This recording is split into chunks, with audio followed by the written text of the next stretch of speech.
It's Ricky of Moshville Times here once again. Now, tonight, ladies and gentlemen, we are joined by Welsh death metal slugs Cremulation. After witnessing the performance at Maryhill Audio on Saturday night, or last Saturday night actually, I just had to have a chat with them. So, having previously interviewed them when they played Glasgow's own Dead of Winter, I was hooked once again just to the groove that they play. Absolutely brilliant stuff. So tonight we've got drummer vocalist, which I don't also say often enough, Greg. Unfortunately, guitarist vocalist Steve and bassist vocalist Lee couldn't be with us tonight, so that just gives us free rein to take the piss out of them then, eh? So, first of all, I've got to ask you, how the devil are you, mate? Good, mate. I'm good. Just put the kids to bed. Wife's gone upstairs. I got some music on in the background, and I got a beer. What are you playing in the background? I got there's a YouTube guy called Schizophrenia. He makes 90s death metal compilations. I just got one of them on.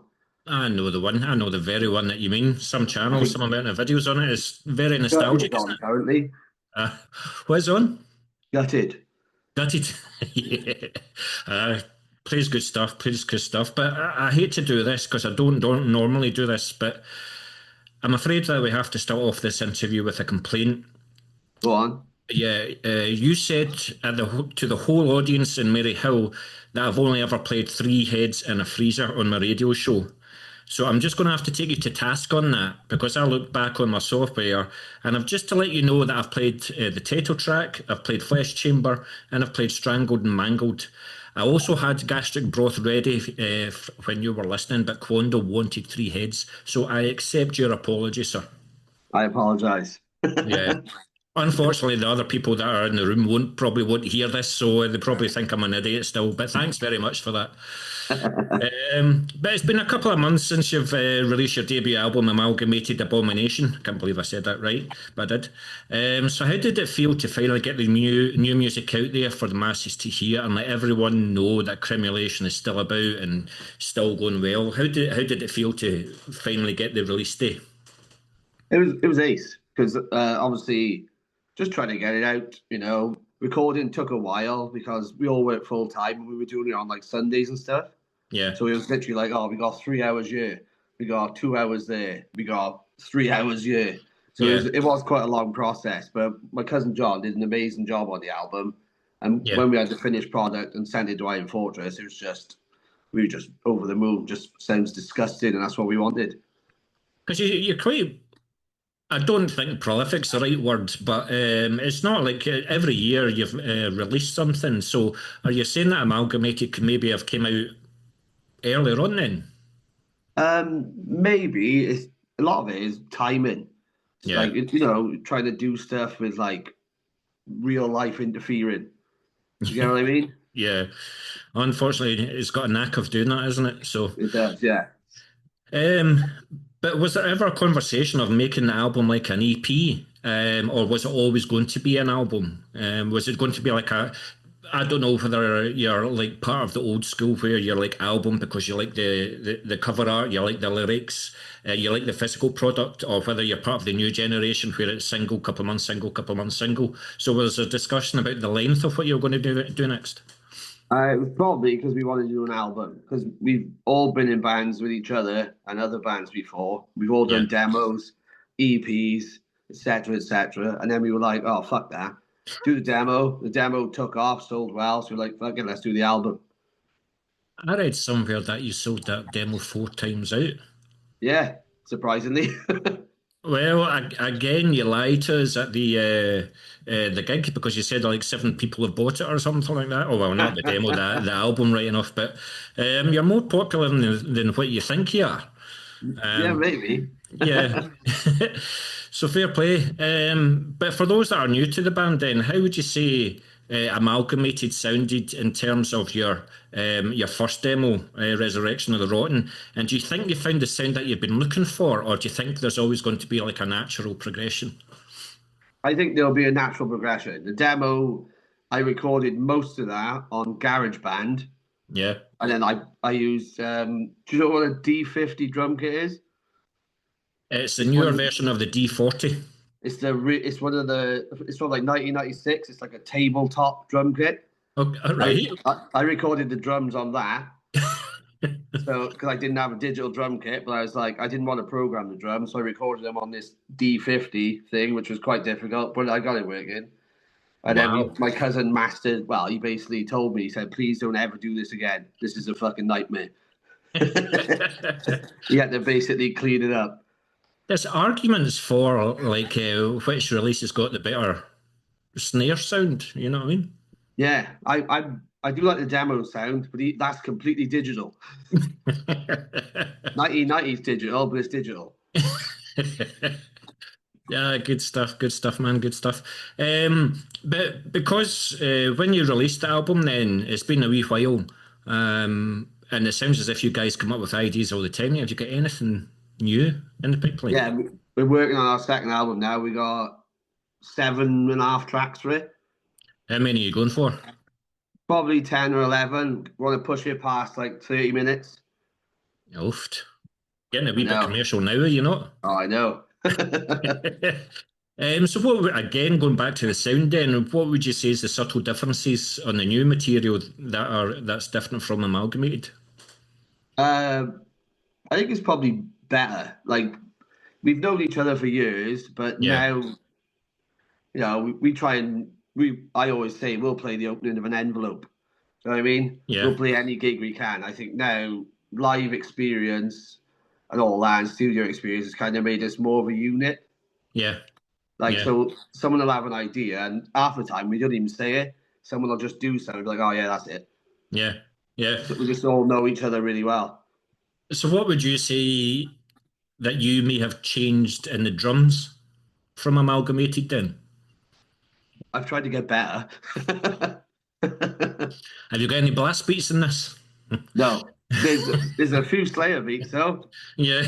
but there's no blast beats. I used to blast beat a lot when I was in a grindcore band with Lee and Steve years ago, but I can't be fucked anymore. What were you in? It was in Golden Ruin or something like that? In Crimson Ruin, yeah, it was In just like Crimson? it was just Right. death grind. Yeah. I would say that you're all blast beated out. So, Yeah, um, yeah, but it just brings up a valid point. Like if you listen to a half an hour album and it's just blasts all the time, it kind of gets a bit repetitive and a bit boring. Even though a lot of your material is of the same speed, there's just a yeah, groove to it. You can't help but bang your head to it. You know, you can't help but do zombie pits to it and things like yeah. that. You know, so keep on doing what you're doing. Thank you. That was our Like, goal, really. what's Just that? write. That was our goal, just to write like just slow, heavy songs. If people are like, oh, this is cool, I like this. You know, Yeah, yeah. we're not rewriting any book. Like, just like here's a couple of riffs, here's a couple of beats, and this song's probably about zombies. There's nothing new that you can do to death metal anymore. It's been done No, 1,000 times. So all people are looking for is good songs to either move to or to bang their head to. exactly. That's what makes them memorable, you know. So Yeah, definitely. yeah. Um, but how was I'm going to stretch your memory, but how was the recording process for Amalgamated then? Was it quite easy? Was it just getting in and do record, record, record, or was there some tracks where you're like, you weren't happy with a guitar solo, or this beat just didn't sound right, and you had to do the song over and over again, or was it quite a smooth process? Well, originally, like three heads in the freezer, there was barely any vocals in it, and then Okay, hearing it back, it had vocals on the chorus, and that was pretty much it. right, Like we played it a couple of times live that way, and I listened back and I was like, "Fuck me, this sounds empty." yeah, So that's when I was like, I already had the idea for the Daft sample, but yeah, then I was like, I'm gonna add some, bits and bobs here and work with that. yeah, And then gastric broth, we had the section that was blank, and I asked my cousin John, he's an insane guitarist. I was like, do like a proper '90s fucking death metal solo, and he just went to town on it. yeah. So is that something that you think you'll do again? Oh yeah, definitely, Yeah, definitely. yeah. Get people in to have a solo or maybe get some guest vocals at some point. I know we got three vocalists, but why not have five? Well, I mean, you've got more vocalists than what you think because you also had your nan doing some vocal lines, did you not? On Three Heads, No, she's going to be doing it on the next release. is she? Is Yeah, because she? I impersonated her. I thought And I that was your showed, nan. I was wondering why she wasn't put on the credits on the album, you know? but funnily enough, it sounds like I'm making this up. My nan's 80, and she's shown all her friends that, and she said, "This song's about me." Oh, Christ. Oh, Christ. I'm looking at that's all this kind of, I mean, death metal. It's not political or anything like that. It's just like it's horror films and music, but Yeah, there's a lot of comedy in it, and that's what I love about your live show as well. It's just your funny comedy. Some of it needs to change. Since you had a wee dig at me, I'll have a wee dig at you. Some of it needs to change because you use the same pattern at Dead of Winter. You yeah, know? I need some new jokes. Yeah, yeah. Maybe when the new songs come out, Yeah, like the you'll have music's not funny, but I just try and like keep it light on stage yeah. because we play gigs with bands and they're far superior technically to us, but it is blast beats for half an hour, and That's it. people are looking at their phones, they're looking at their shoes. Yeah, So I'll yeah. just chuck in the odd sort of daft saying, and they'll be like, "Oh fucking hell, what's he talking about?" I do love blast beats when it's built up to them, you know. Hmm, So when it creates an atmosphere and definitely. it's just ready, you know, that's when I love it. But I had something else for you there, and it just, yeah. So who was it that mixed and mastered, amalgamated for you? John Evans, my cousin. So do you see that being like the pattern of things to go, or would you love different experiences, different studios, different people, or are you settled in this formula? This is what you're going to do. We'd like to try different things because Lee is in another band called Black Lakes. It's like a Okay. metal band, Yeah. but his drummer has got his own sort of recording space, Okay. and it's up this biker bar up the valleys. It's all kitted out, and Lee was talking about trying out there, so we're going to give that a whirl next and see how that works. Yeah. Yeah. No, that's cool. Well, let's see what happens because you might get the backing with Iron Fortress and stuff like that, and it might give you a big budget for you to do what you Maybe. need to do. Yeah, who knows? Who knows? Um, yeah, so is there anything about the way that you record? No, I'm not. I'll ask that question. Hey, see, this is what happens when you're live. See, it happens in the radio as well. So it's a pleasure talking to you, man. But you recently played Glasgow Audio. So first of all, how was that for you? I know that you played Dead of Winter a couple of years ago. And for being the worst band on the bill 2 years running, I felt that you got like an enthusiastic response. Yeah, I usually say stuff like that because I know you'll get a giggle out the crowd because Worked. we're all Yeah. there for the same reason. We a couple of beers and some tunes. But Yeah. yeah, I thought Audio Lounge went really well. I thought the gig was organised so well. It was packed. All the bands were sick. Yeah. Great atmosphere. We sold loads of merch. All the other bands sold loads of merch. You know, drank plenty of Tenants. It was great. That's the worst beer of the lot, by the way.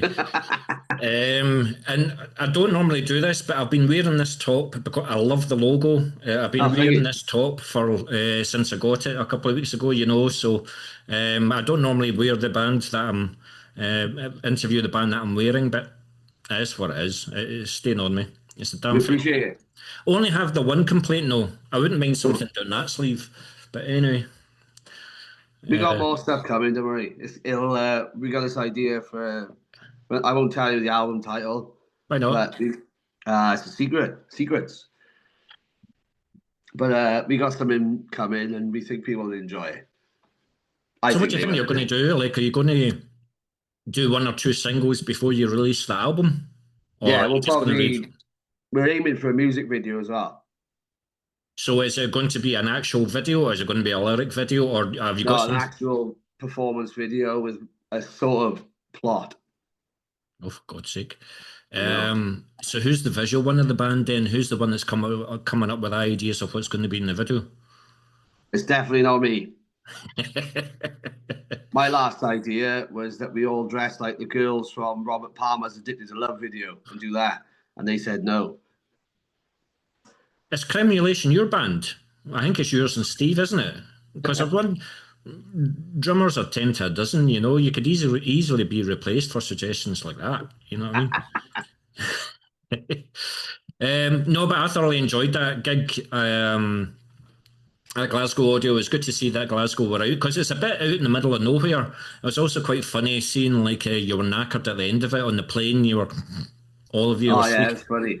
It was a great experience overall. Yeah. So Absolutely what great made you come up experience. on the plane? I knew that you drived for Dead of Winter. Was it just it's going to be a long slog? It's traffic. I don't know if you know much about Wales and its infamous traffic, but everywhere now around here is 20 miles an hour. It takes you hours to get out here. Yeah. So you're already adding 2 hours onto the journey before you left Wales. So you're looking at like 8.5, 9 hours just Look to at get that. up there. And Yeah. then the plane was, I think it was like £40 each return. So we thought, oh, fuck it, we'll do that. It was really cheap. We booked it ages ago, but it was really Yeah. cheap. Yeah. Yeah. So we just did that because, we went to Bristol, flew up. We were up there in an hour, Yeah. and then got to Glasgow, got the hotel, dropped our bags and pants off, and then come to Audio Lounge. Did Quando pick you up or something like that, or how did you No, get? no, we were staying in the city centre, and then we just got an Uber. It's all right. That's all Yeah, right. Well, you certainly sounded like you had a good time as well. But one of the things I love about any band that performs live is when they have more than one vocalist, and the fact that every single member of yourself. I'm interviewing every band for Dead or Winter, and I've already interviewed Dreyor, yeah, who are again the exact same as yourself. They're all vocalists. And you looked at Abysmal Decay that played on the Saturday as well. yeah, Dave, yeah. drummer vocalist. I don't know whether people have been watching too much Autopsy DVDs of late or something. Um, but yeah, it definitely stands out because in this day and age, you've got to do something that stands out because CD sales don't make it anymore. You have to do something on live No, front. You have to sell. You wouldn't have sold as much merch as you did if you didn't do something different on the stage. And the fact that all yeah, three of you were screaming down that microphone. definitely. And we've all got very different sort of registers. Like Lee's probably the best vocalist in the band. He's got quite a very good register. I'm pretty one-dimensional. I'm pretty just like low growls and occasionally a bit of shouting. But Lee Beaker's got a really high snarl as well. So I think Yeah. the three of us together, it's like a nice unit, so to speak. You've probably been asked this, but was it by accident that Cremulation had three vocalists, or was it always going to be the plan for each of you to be vocalists? Originally, I was going to be the vocalist, and we were going to get a drummer. Right, okay. And because I stopped playing drums 2010, Okay. because I just didn't want to anymore. Just Yeah. like I was in black metal bands and stuff, and I just lost interest, to be honest. And then me and Steve got chatting, and I thought, oh, I'll play drums. I was rusty at first. I was like, I'll play drums until we find a drummer. Yeah. Tried one out. He was really good, but it basically was like, let's just keep with the three of us. Yeah. Yeah. So how hard was it to motivate yourself for just getting on that drum seat again? Or did you find that once you had one or two songs written, you just got the groove back and went, yep, this is what I want to do? Yeah, basically. First first two gigs we did were a bit shit, I won't lie. Mainly because I haven't played drums on stage in what was it, 2023, so 13 years. So I'm not gonna lie, I Wow. was I was shitting my pants. Yeah. Like if I make a mistake, everyone knows. You know, Well, I but don't know. Death metal is noise, isn't it? So nobody knows if you hit the snare more than what you should have done, or yeah, whether you missed a kick pedal or something like that. Nobody will know. but yeah. After that, then after like those two sort of shitty gigs, it just sort of built my confidence back up. Man, I was like, oh, I can do this. Yeah. So So do you think with the new material then, is it going to be in the same vein vocals wise, or is there a bit more diversity in the vocals?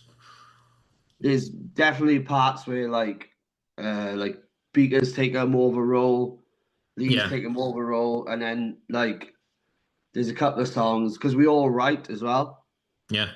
and I've written two of those songs and for the album, and you can kind of tell who's written what, if you get what I mean. Yeah. We've all got a certain writing style. I tend to stick to a formula, I'm like, oh, I want this bit, then I want this, then I want this. I'm a bossy twat. Are you the moody one? Are you the hardest one to please?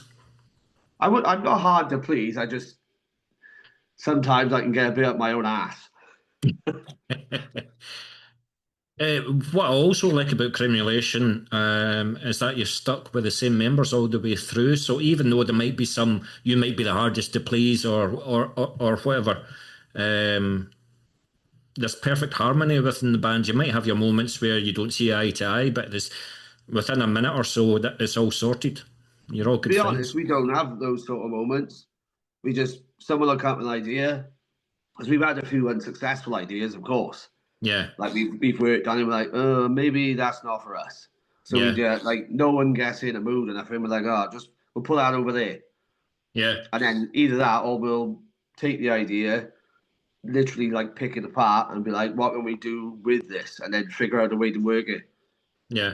So Because we've all you, known each other so long, with it's coming up like 20 years now. yeah, yeah. So you do guitars as well, yeah. I wouldn't say I really play guitar. I just write riffs. Well, I was going to say, who's the one that sends a riff at 4 o'clock in the morning? And That's me. I was, I knew Yeah, it was you. I had a funny yeah. feeling it was you. This is my best work yet, by the way. So I knew that would be you.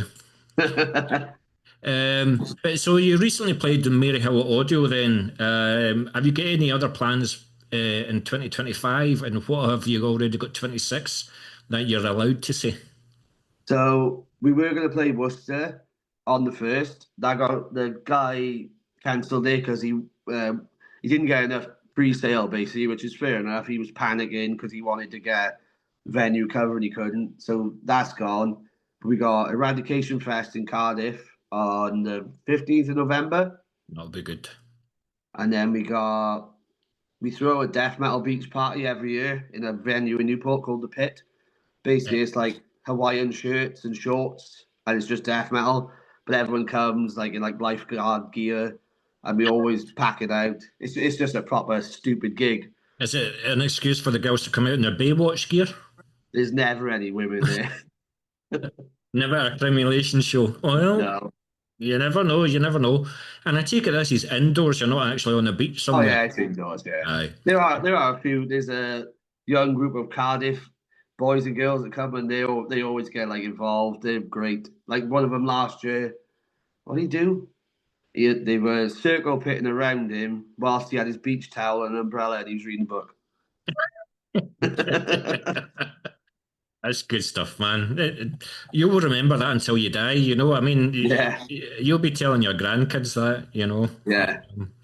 But what about 26 then? Have you got to, like, would you like to tour further afield, or are you just holding off until spring to get the album done, or? To be honest, I've booked. We play. I try not to book too much around where we live, like maybe 3 or 4 times a year, because you don't want to oversaturate. Like, Absolutely. so we got a couple of shows in Newport. We're playing Southwest Heavy Fest Winter Warm Up, which is in February. Cool. We got something else in February which we can't talk about, and then there's a couple of other little bits and bobs on the burner. Like, You're so. I need to go speak to the other guys because you're so bloody secretive. You're not giving me an album title. You're not telling me where you're playing, and you're not telling me what's in the pipeline. I'm So, not allowed to tell you where I'm playing. well, fair play. What about are any of those lucky enough to come back across the wall again? Come Well, up back up to Moshville Road? Scotland. Yeah, If we get the opportunity, we'll be straight back up it. yeah, It's for us. It's just playing the gigs is what it's about. It's coming up and just and everyone up the Scotland sees wicked. You get up, you have some beer, chit a chat about death metal, play the show, buy a T-shirt or a hat or CD. It's just great. It's a great scene.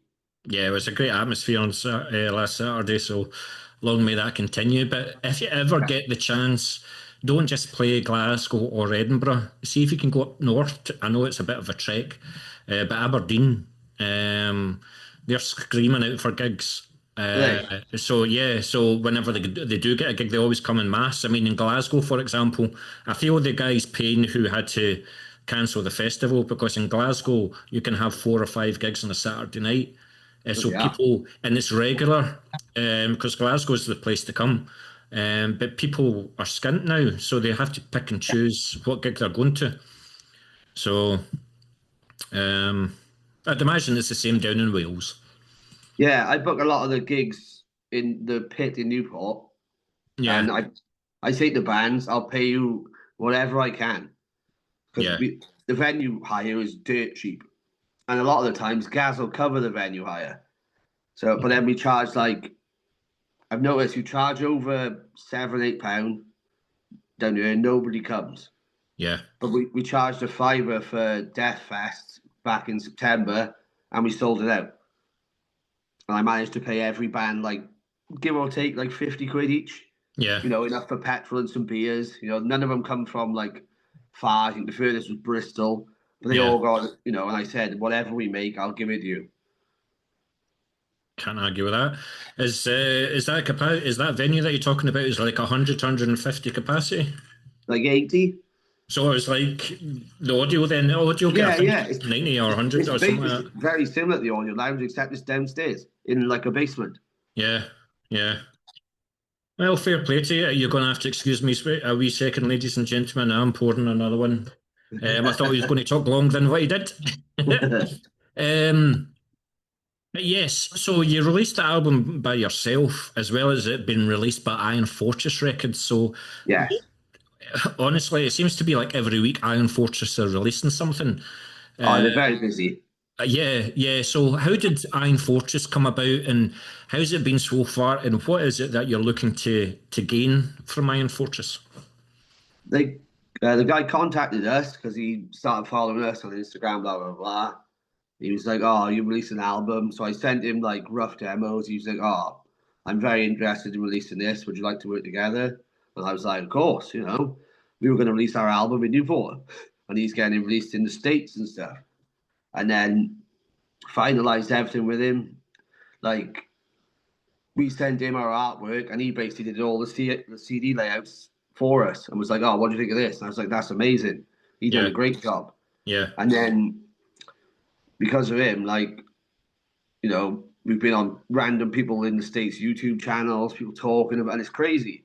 We're just this band from Newport, like this tiny little horrible town in Wales. well, that's what I was going to say. Like, we were talking about the albums earlier on and physical products, but one of the advantages of the new school and the internet is you can see where, like on your Spotify, for example, you can see Yeah, who people have listened to you. So, can you think? So, you've got American. Can you think of other countries where you're like, I cannot believe that Puerto Rico or Paraguay. something like that? Who's that?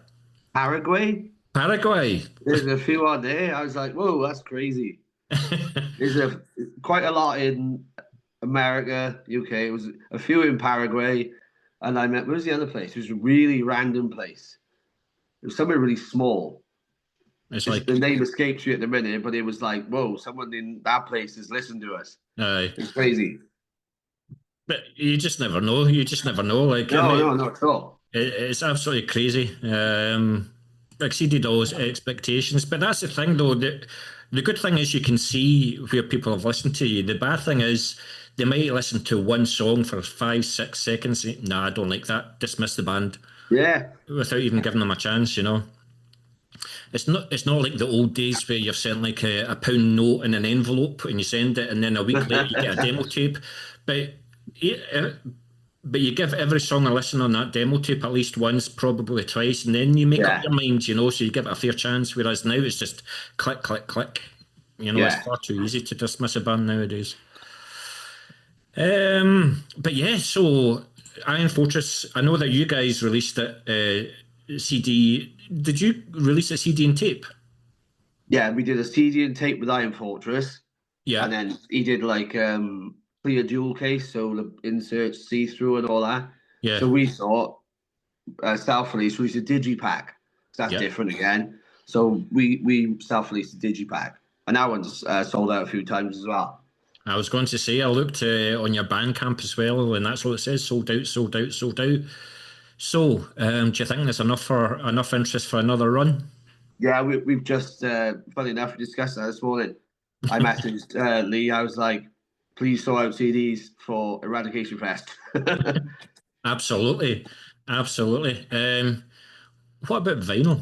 Is that a subject ever came up? Love to. It's just cost. It's quite an hefty price to get vinyl printed.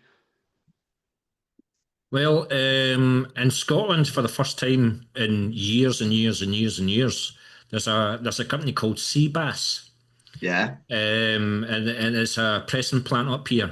And the beauty of what they do is they put the prices on their website.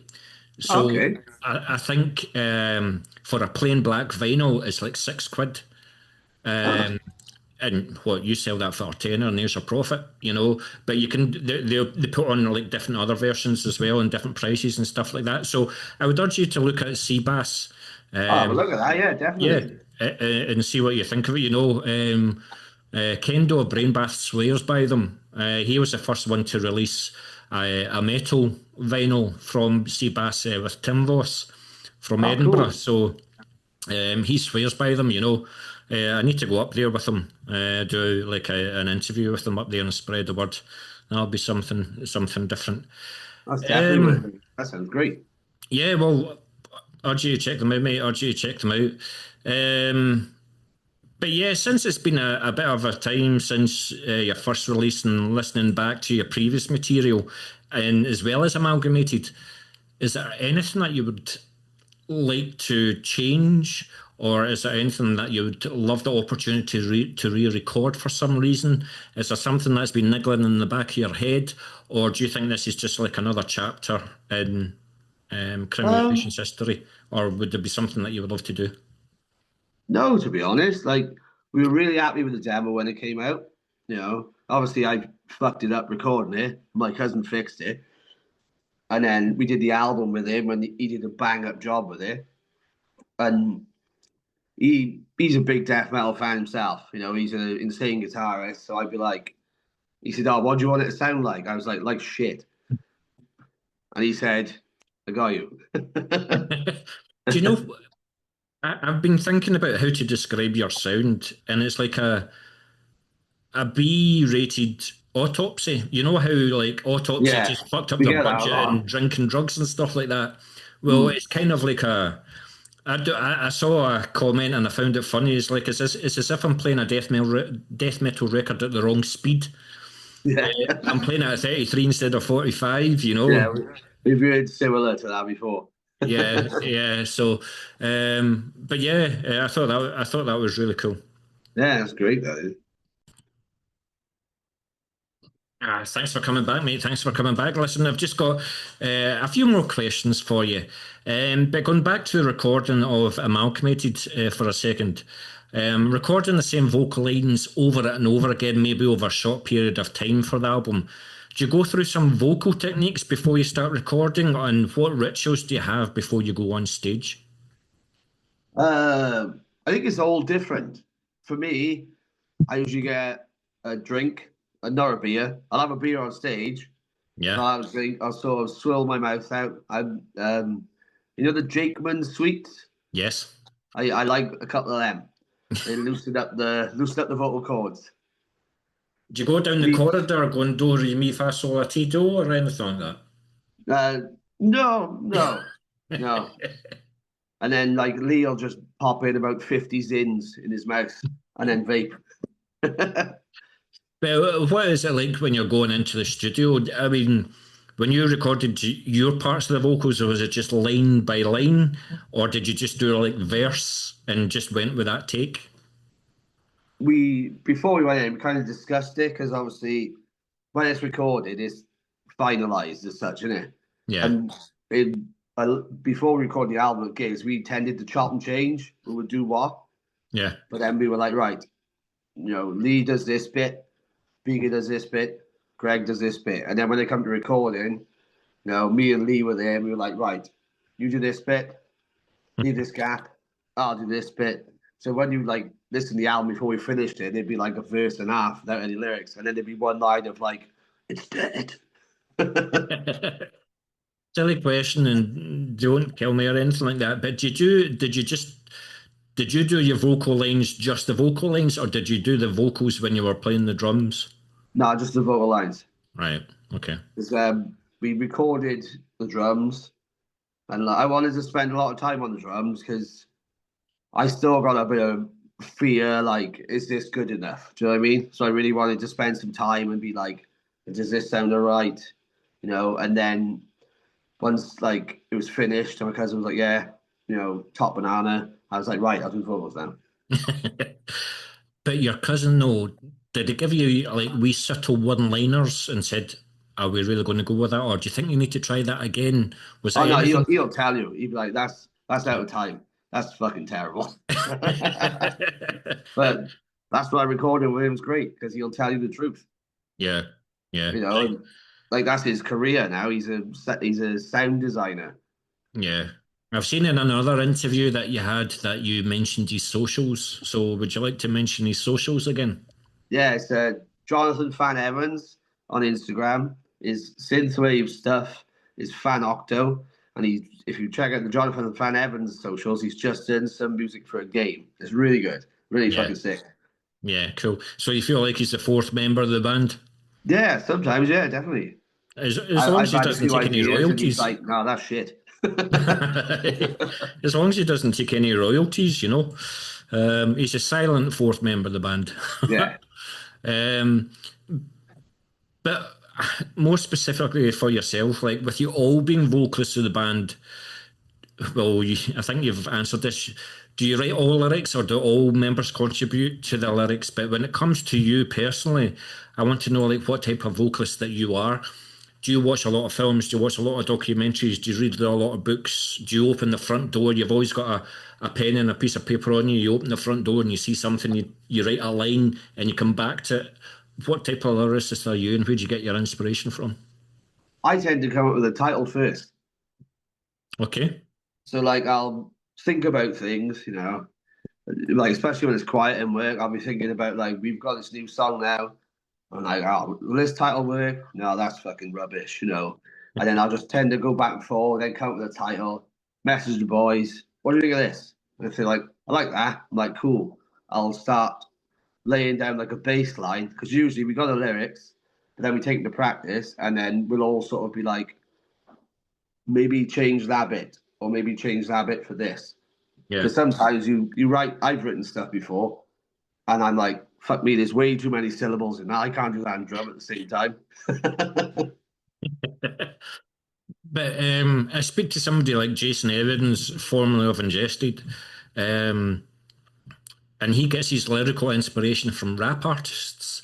He identified that good rap artists always have a good last line. It's the last line that you Okay. remember, and then he works from the song up. Oh, okay. Yeah, so he does it that way. But I take it you get your inspiration from films, and we are going to talk about films in a wee minute. So just Yeah, hang fire about that. yeah. Um, but are you always writing lyrics, or do you wait until you're going to do a next release and then you spend a week writing lyrics, or like have you already written in the next 10 songs or something like that? I tend to write riffs, Yeah, and then I'm working on a new song at the minute. The riffs are really basic. Sometimes I tend to come up with a beat first in my head. I'm like, oh, yeah, I know this beat, and then and I write most of my stuff on bass because I haven't got a guitar. So I write it all on bass, and I think, oh, how would this sound with this? And then like I'll show it to Liam Beaker, and then Lee will like play it, and then Beaker will be like, all right, guitar, and then I'm like, oh, yeah, that sounds cool. And then if there's a bit that's not quite working, they'll both be like, maybe instead of going there, you should go here, or maybe we should have a break, yeah. or like a stab, or something like that. Do you not get pissed off though? Because I know that you're writing the lyrics when you've got the drum parts in mind. So you know when you're going to be doing them.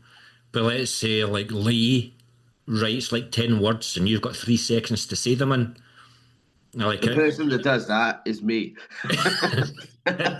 Do you take it out on them or do you torture yourself? I tend to write like we're working on this new song at the minute, and the verse is really simple riff, but I wanted the vocals almost to have like a sort of like ebb and flow, like diddle diddle like that. Yeah. And I did it, and I was like, "Fuck me, that's gonna be tiring." Well, we'll see how it works out. See how it works out. Yeah, Have you the seven and a bit songs?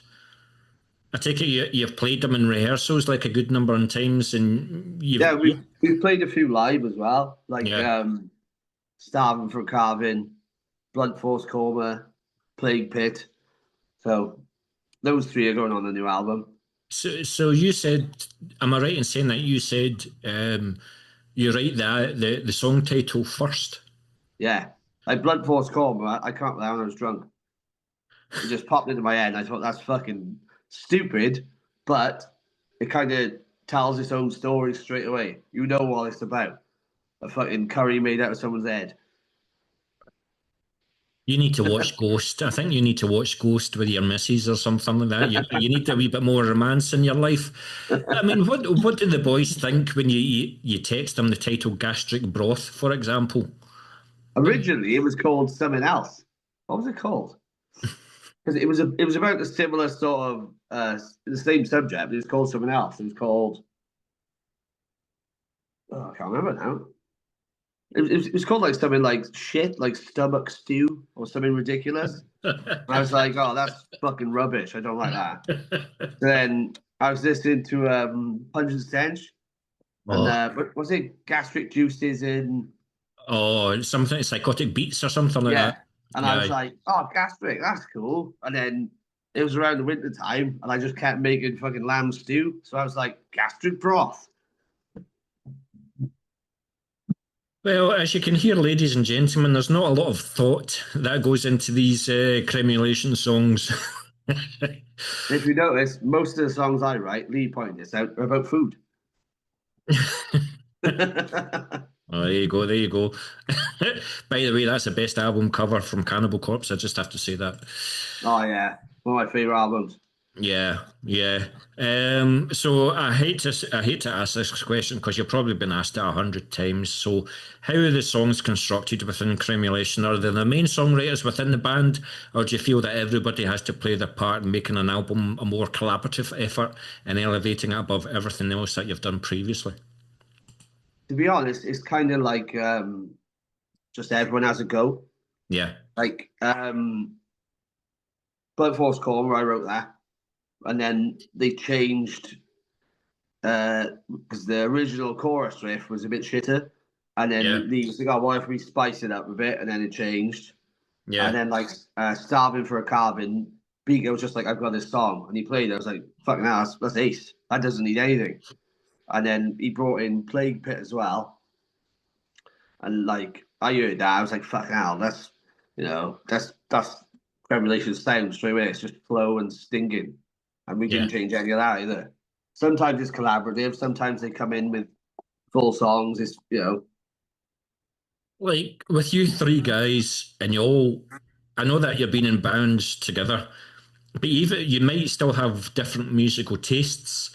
oh So yeah, definitely, how do you negotiate what stays in and what goes out of a song? Like for example, I know Lee, for example, he's more into like bands like Iron Monkey, whereas you are into heavily into the band that you're currently wearing in your cap, for yeah, example. yeah. I fucking love Um, this tree. so how do you keep Iron Monkey out and Obituary in and take out Obituary and put Iron Monkey in without any kind of tension? Um, we tend to sort of like meet in the middle.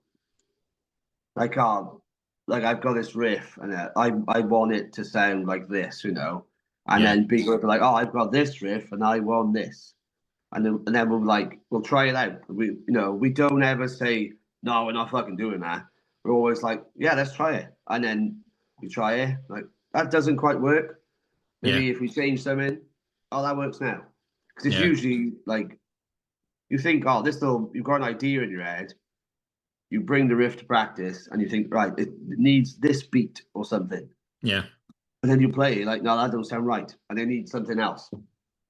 So Yeah, we're all quite open when it comes to stuff like that. We're just like, you in a know, constructive way, the way. yeah, it's never we never shit on each other's ideas. We're always like, oh yeah, that's cool. I like that. Yeah, Maybe we should try like a different vocal line or something. yeah. Amalgamated, it was what, 10 songs? Yeah, and one keyboard intro, the genre. Yeah, yeah. What, did you have like 15 or 16 songs and those were the 10 that you chose? We had two others, and we kind of just scrapped them because they weren't working. Okay. So we had another song called it was on a demo, Human Sludge, and it just I don't know. We took that apart, restructured it, and it was like I think it was because it was fast. It was Yeah, like the fastest, and not that we can't play fast, more that it was like it just didn't work. yeah, You know what I mean? Like we yeah, play it, like it just sounded like we've dropped this random song bang in the middle of the set instead. yeah. So we were like, yeah, let's kind of fuck that one off. And the other one now we've pulled apart and we're working on it for the new album. Well, that's what I was going to ask next. I was waiting for you to finish. Was there anything from those recording sessions that you're bringing to the new material? Or is this Yeah, all brand new material? we've got some older ideas we're gonna sort of rejig, and then we've got some really strange ideas which we hope are gonna work, but we'll see. Well, you're going to bring in some female vocals or violins in or Yeah, keyboards? power metal vocals. Or you're going to sing about Dungeons and Dragons and castles and stuff? Oh yeah, definitely. Oh, Christ. Well, that's the end of the interview then. So, yes, so the artwork for Amalgamated, I think you kind of touched on it a wee bit. So, who done it and what information did you give? Um, like, did you maybe like send the artist, right? This is what's in my head. This is what I want you to do. Did you send in the songs with the lyrics? You have free reign, or what came across the? How did the album cover come about? I have to apologize on this one because I cannot remember the name of the artist because Steve sorted it out. But it was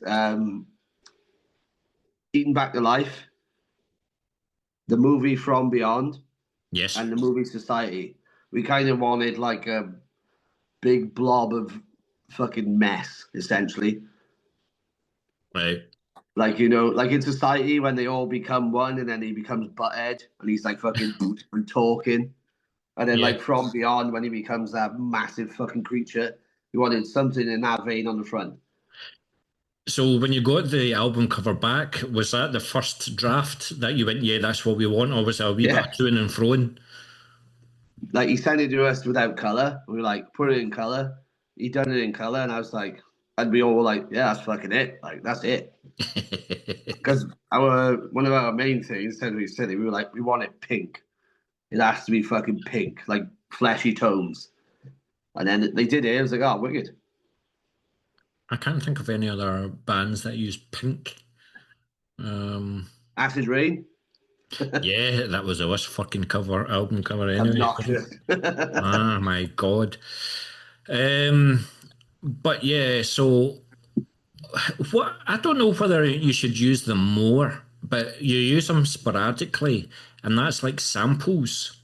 Like so, Yeah. horror death metal. I feel there's a kind of resurgence of horror death metal. I would urge you to look at Aortic Rupture from the Netherlands, Okay. as well as the band The Living Dead. When I say the band, it's a one-man project. The Living Dead, Okay. and it's a one-man project, and he done 24 songs, but it's 4 hours long, and it's Jesus. free, So I would urge you to look that out. But yeah, I was wondering if you were going to use samples more in the next release, because I know that you just done it for like Three Heads with your nan and things like that. So I don't know whether you watch horror films, because I know that you're an aficionado when it comes to horror films, but you might listen to a line and think, I need to record that, I'm going to use that.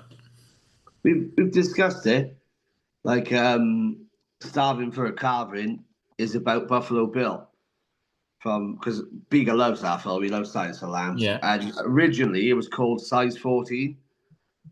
but we're like, oh, that's a bit too, you Yeah, know, because we try not to sort of like completely allude to the violence. It's just like the title's there, but it's not quite like in your face. Do you get what I mean? yeah, yeah, We're yeah, like, it's about this, but we're not really saying it's about this. yeah. Well, there you go, there you go. But talking of samples in horror movies, I have to ask, like, what's your favourite genre of horror movies and why? Is it slasher? Is it body horror? Is it psychological horror? I like body horror. Yeah. Like I love the stuff. That film is fucking this ridiculous, but it's so fucking good. When his face opens and his tongue is like coming out, he's just like, stuff like that. I love. But I've had the pleasure with talking to Ryan Wills and Hannes Oh, of that man's Tenebro. seen every horror film ever.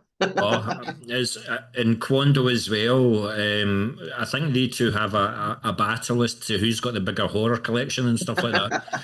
But same with Hannes of Tenebro. His horror collection is absolutely frightening, and the amount of memorabilia that he's got with necrophagia and stuff is absolutely frightening.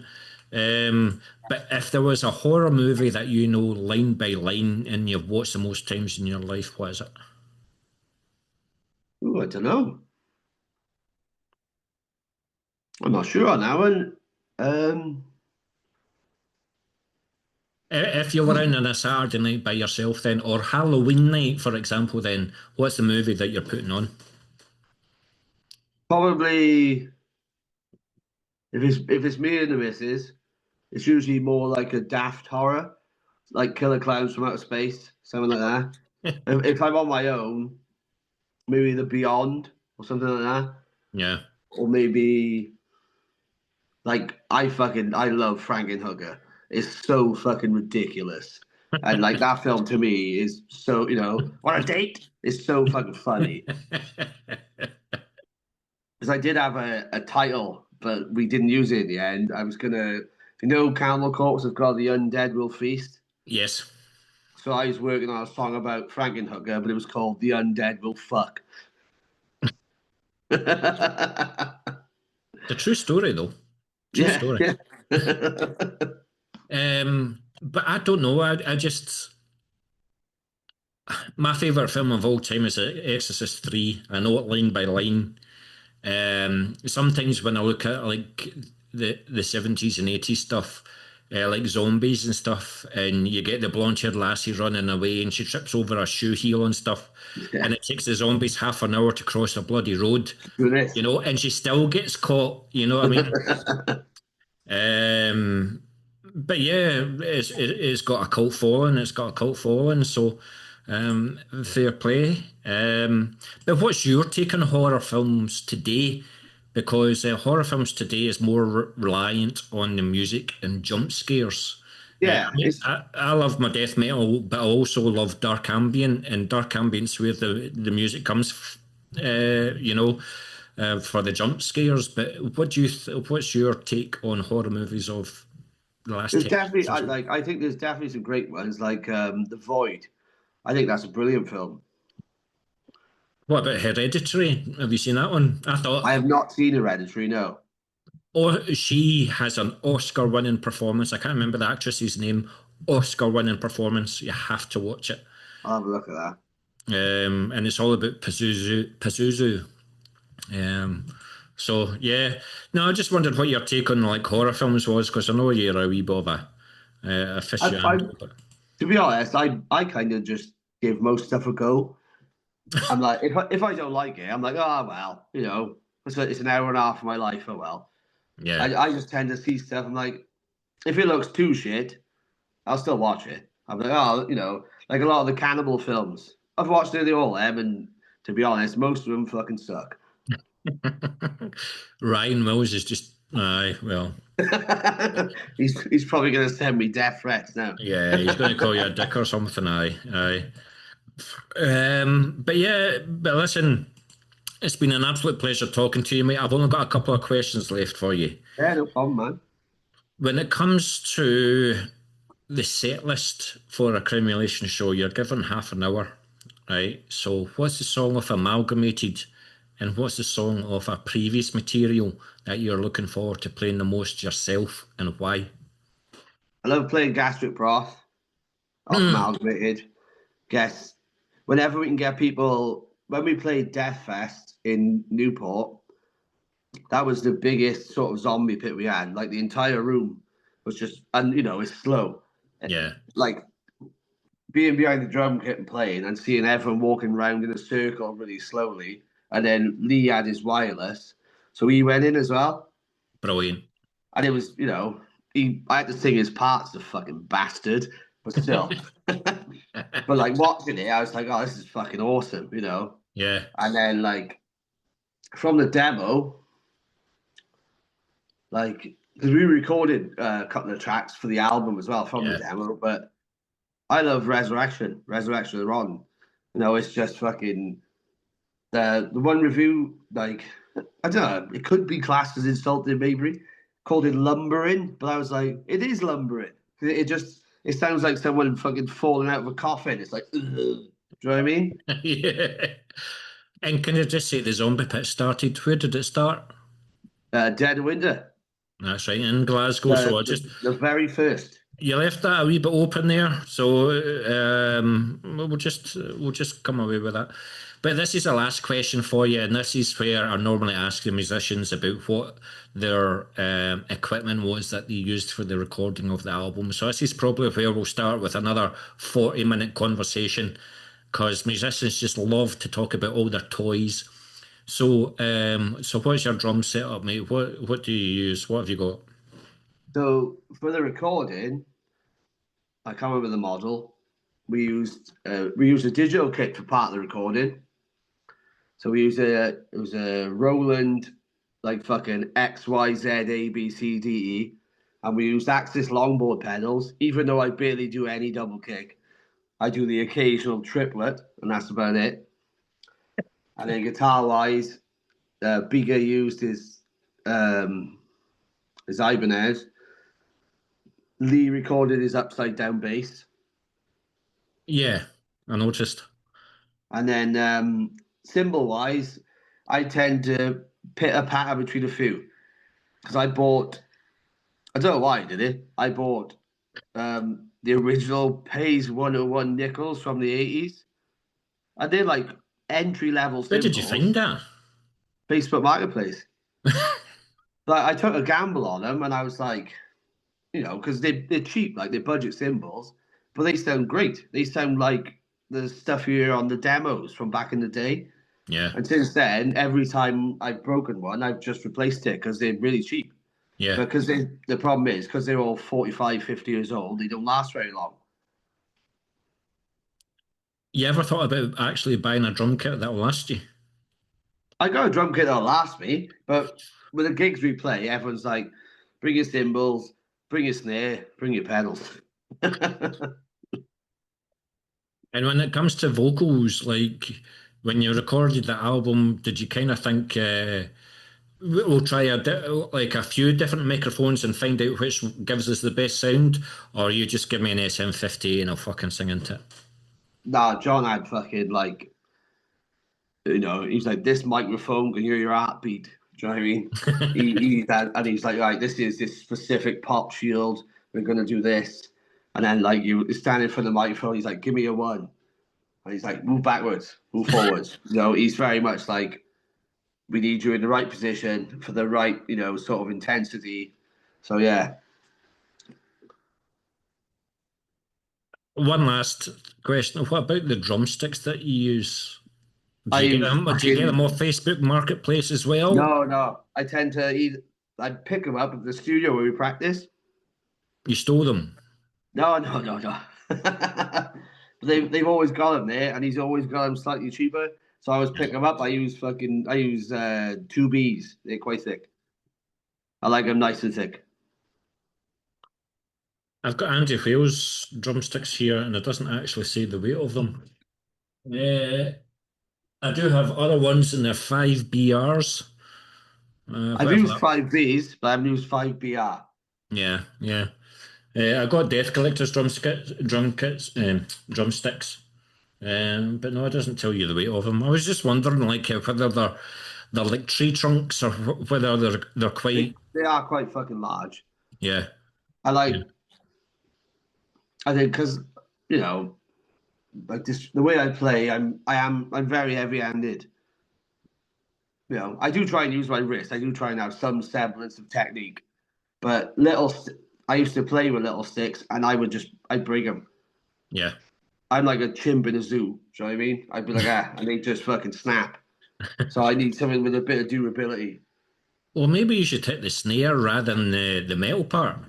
Maybe. Yeah, yeah. That's what the metal part's for. Well, true, true. But listen, it's been an absolute pleasure talking to you. Where can we get Cremulation and all the socials? Where will we find you? We are on Instagram, Facebook. We do have a TikTok now. I don't know how to use it, but I am trying. Okay.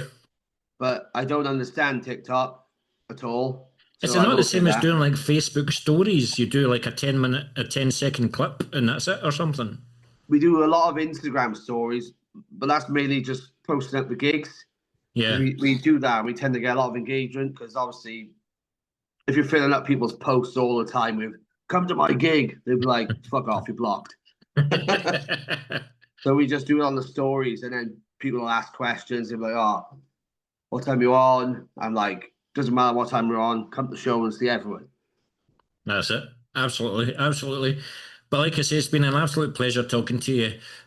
When you release a new album, you know exactly where it's going to be played first, and you know exactly that it's not going to be Three Heads in the Freezer that I'm going to play. It's going to be one of the new ones.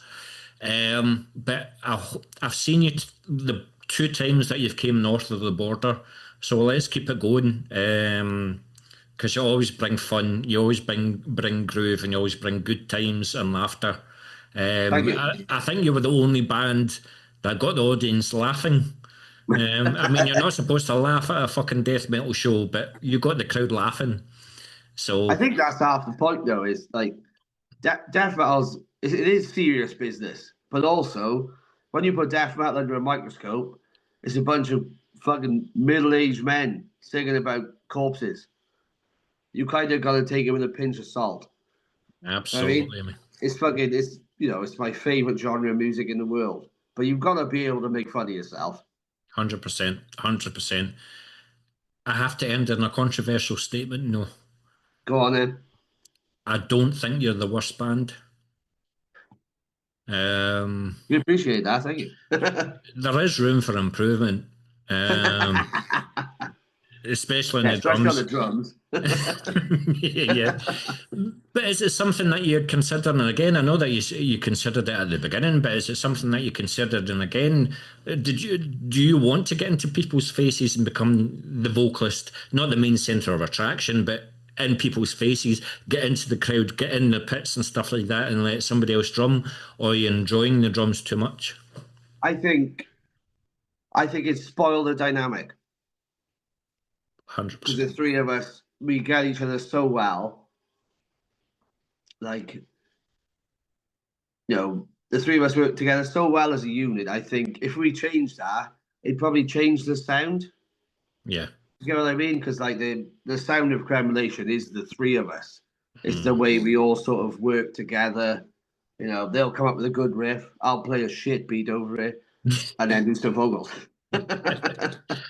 Well, I'm glad I heard that because I don't want you to change. If you change, then I'll be one of the people that will just instantly dismiss you.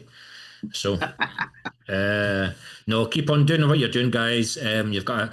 As soon as I saw you at Dead of Winter, you were one of the highlights. I remember interviewing you at Dead of Winter, and I said that you're one of the highlights of the festival for me. Didn't know anything about you, but I just went wow because of the groove. Um, there's a lot of Thank new you. bands that play 1,000 mile an hour riffs and stuff like that, and you just get lost in it all. Oh, wow, you can wank your guitar and stuff like that, but I can't do anything to it, you know. Whereas you Yeah, guys, it's just irresistible to move. So just keep on doing what you're doing. I need to get you on the show my radio show at one point as well. That'd be great, yeah. I'm concentrating on Dead of Winter at the moment, but that gives you plenty of time to think of an hour and 20-minute set list. That doesn't include three heads in the freezer. We'll choose completely different songs from that. But yeah, maybe I can get an exclusive. In fact, that's maybe when we'll do it, when you're ready to release new material. Maybe I can When play a we song when the we day do before. our first single off a new album, you can have first dibs. I've always said I liked you. Just don't ask Quando what I thought of you. No, listen, it's an absolute pleasure, and I'm sure this won't be the last time that we'll talk, mate. Thank you, man. Appreciate it. Cheers. But keep in touch. Oh, it tells me I've got 3 minutes left. Oh, okay. Uh, yeah, just keep in touch, mate, and then we'll get you on, and we'll do the first single shit. I would really like that, so I would be Yeah, honoured that'd to be do that. great, man. We'd love to do that. Sounds good. And keep listening every Thursday. Oh yeah, I do. I I have do. Absolution on this Thursday, Oh, sick. They're from Birmingham, aren't they? Ah, 100%. sick. Yeah, I like Absolution. A couple of ex-Cerebral Fix members, although I think one of them's left now, but you've still got, forgotten his frigging name. They look for a Uh, bassist, didn't they? yeah, Yeah, I did see that. Yeah. is the bassist that's left. It's the other guy. Oh Christ! If I looked at my phone, I would be able to tell you and stuff. But I've got them on Thursday, so it's probably Oh, going to be an sick. old school night. So, Oh, nice. all right. So, keep listening. Come in the fucking chat. I didn't know you were listening on Thursday. Yeah, I always listen, man. Well, come in the chat then, because we get a good number of people in the chat, and I've got a funny feeling you would bring humour to the chat. So. Half-price comedian.